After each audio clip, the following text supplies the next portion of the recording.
Morning বন্ধুরা, সকাল বাজে এখন 5টা। আর ওর নাম হচ্ছে রানী। ও বিস্কিট খেতে এসেছে, বিস্কিট দিয়ে দিলাম। আর আমার হাজব্যান্ড যাচ্ছে এখন নারিঙ্গি বাড়ি এই ফ্যানটা নিয়ে। কাল রাতের বেলা ফ্যানটা নিয়ে এসেছে, ওখানে ভীষণ গরম আর ভোল্টেজটাও কম, তার জন্য ফ্যানটা দিতে গেছিলো। তো দিয়ে আবার চলে এসেছে। লাস্সিটা ও এখন খেলো আর অর্ধেকটা আমাকে দিয়ে দিল। তারপর একটা দই খেলাম। আর এখন বসেছি কচুর শাক কাটতে। কচুর শাক কাটতে আমার ভীষণ হাত চুলকায়, তার জন্য হাতে প্লাস্টিক বেঁধে দিয়েছে ও আমাকে। রান্নাটা দিদাই করবে। তারপর ওকে বললাম যে একটু লেবু শরবত করো, ওর হাতে লেবু শরবতটা খেতে ভীষণ ভালো লাগে, ভালো বানায়ও।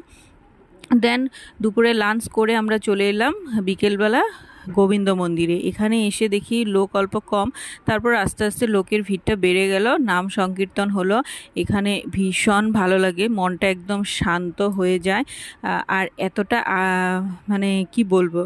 তো তারপর এখানে কিছু সময় কাটিয়ে বাড়ি চলে এলাম। আসার পথে একটু বৃষ্টিও হয়েছে।